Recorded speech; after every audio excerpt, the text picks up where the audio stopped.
Hello, it's time for French Politics here on France 24. I'm Mark Perlman. And I'm Molly Hall. Coming up in this week's edition of the Political Brief, the Conservative Republican Party tries to get back on its feet and elect a new leader. Laurent Wauquiez, the man to beat in this Sunday's first-round vote.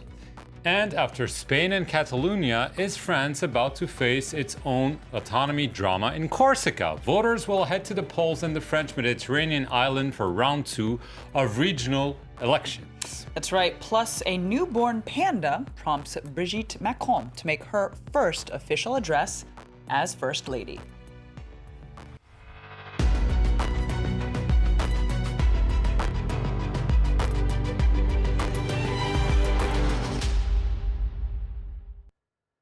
Emmanuel Macron's rise to power has turned French politics on its head.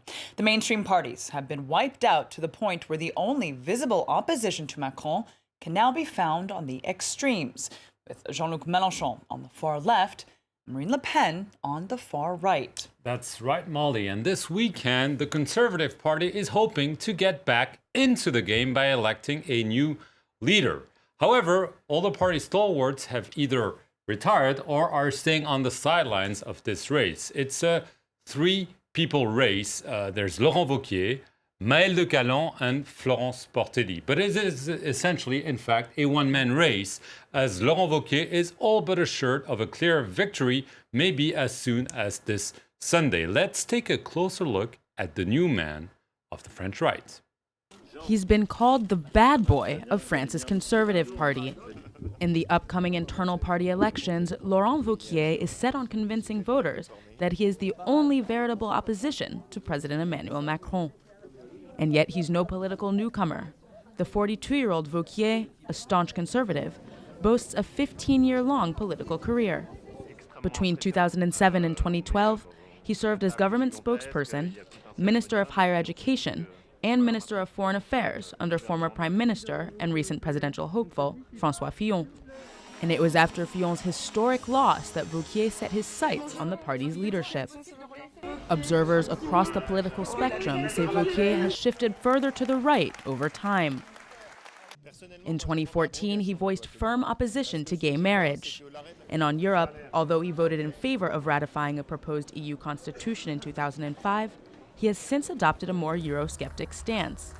After Brexit, he suggested abolishing the European Commission, though he has since backtracked on the proposal. But he continues to reject deeper integration of the European Union and has instead proposed a multi-speed Europe. Many now say that little distinguishes Wauquiez's positions from those of Marine Le Pen. With his recent focus on French identity, immigration, and Islam, the National Front sees Wauquiez as a potential ally. And despite refusing to choose between Emmanuel Macron and Marine Le Pen in last May's presidential election, he denies catering to the far right. Would you prefer that because the National Front talks about immigration, that I should no longer talk about it? Would you prefer that while we are subjected to a wave of attacks that has traumatized our country, the right shouldn't talk about the issue of Islamic fundamentalism? Do you really think I would fall into this? This is the trap the French right fell into, and in reality, it's also Angela Merkel's big mistake. When the right can no longer talk about the right, it's the far right that thrives. While Wauquiez, who is currently the head of the Auvergne-Rhône-Alpes region of eastern France, is largely expected to win the party's presidency, he has thus far failed to elicit a party-wide consensus. Some Républicains leaders have called him a clinical narcissist, with others accusing him of opportunistic populism. There does seem to be a general consensus on one point.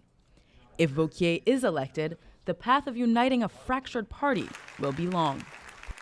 Well, in recent weeks, Molly, we've witnessed the drama of Spain and Catalonia, this crisis, and some are wondering whether this could happen in France, precisely in Corsica. This Sunday, voters will cast a ballot for round 2 of regional elections in the French Mediterranean island.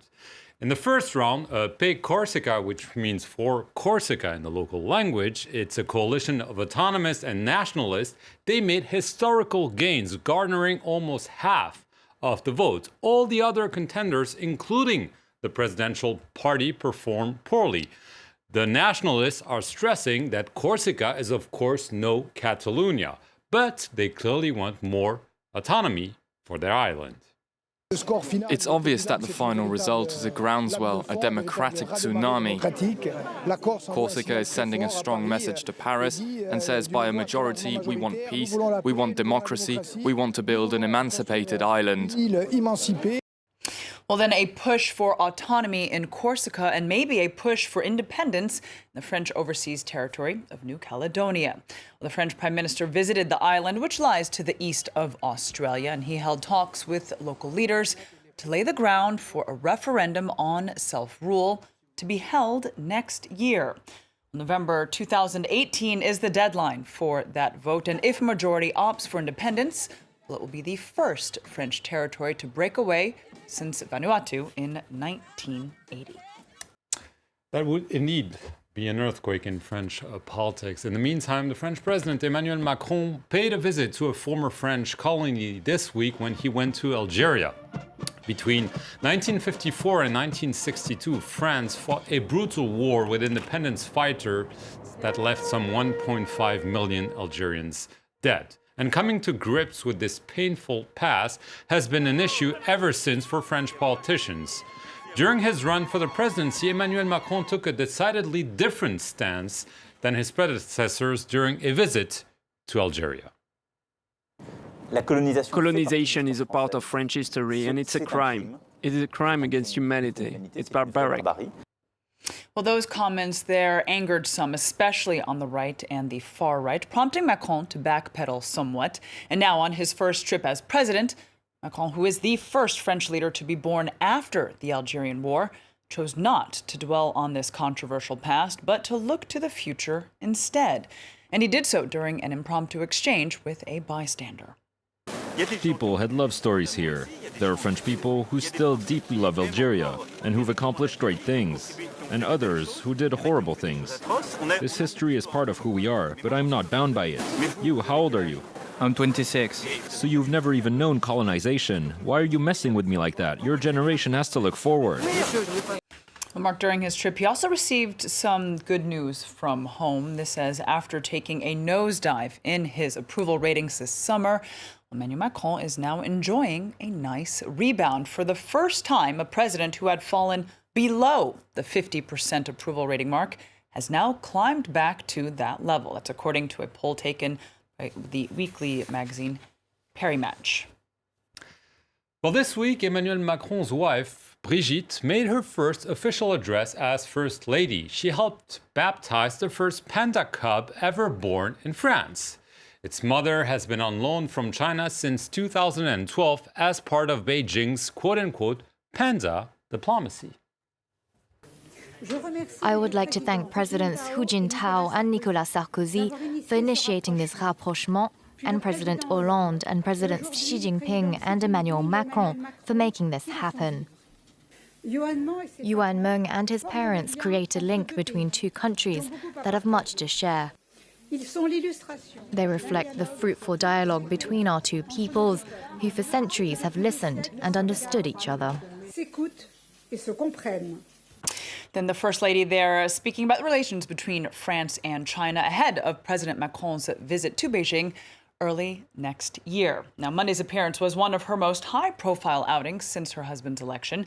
Brigitte burst onto the scene when she stood next to Emmanuel after his victory in the first round of the presidential poll. Her appearance on stage would be expected if this were perhaps the United States, but it was rather unusual for France. Macron's untraditional relationship is a point of interest. She was once his high school teacher and is 25 years his senior. To my loved ones, I want to say thank you. To those who are here, and to those who have left us, because we can't achieve anything by forgetting who we are and where we come from. And I want to say thank you to Brigitte.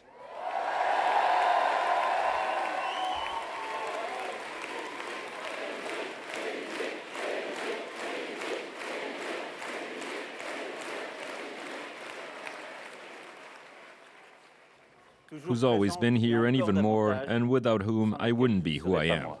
Well, after he went on to win that presidential election, Emmanuel Macron had hoped to create an official First Lady status for Brigitte. This would have given her a formal legal role and an allowance from the public purse. However, with strong public backlash, he was forced to drop the plan. Indeed, but despite this, Brigitte remains popular. She's gracing the covers of magazines regularly. Now, according to her office director, Ms. Macron receives roughly 300 letters per day. That's far more than the average 30 that President Sarkozy's wife, Carla Bruni, received, or also the roughly 75 a day that Bernadette Chirac received. Well, Brigitte Macron will be by her husband's side for the funeral of the late French rock star Johnny Hallyday. The man known as the French Elvis sold over 100 million albums in a career that spanned close to 6 decades, making him a national treasure here in France. Well, we've seen politicians from all stripes reacting to his death from lung cancer. This with none other than President Macron tweeting at 3 a.m. in the morning, just minutes after the death was announced. Well, he then paid further tribute to Johnny during his visit to Algeria. Personally, he was an artist I liked a lot, and whom I went to see live. We all had this deep conviction that he was invincible. Well, Molly, Johnny Hallyday was such a household name here in France that all presidents were eager to be seen with him, from Valéry Giscard d'Estaing back in the 70s to Jacques Chirac to François Hollande. But clearly, his biggest fan and the politician he supported most obviously was Nicolas Sarkozy. Back in 1996, Johnny got married and the mayor officiating was none other than Nicolas Sarkozy. And 10 years later, the rock star attended a Sarkozy rally as he was about to launch his presidential bid. And indeed, we've seen a deluge of tributes pouring in. Even the National Assembly paid homage to the singer.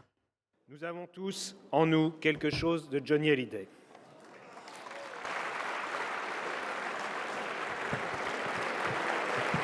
Merci. Well, we'll end the show this week on this rare note of national unity. We'll see you next week.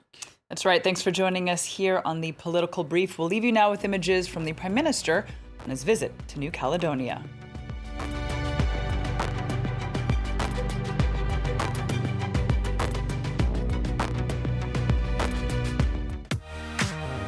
The 51%, presented by Annette Young.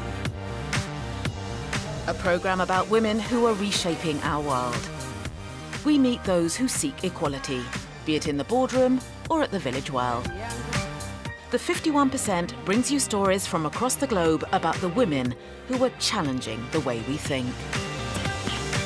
The 51% on France 24 and France24.com.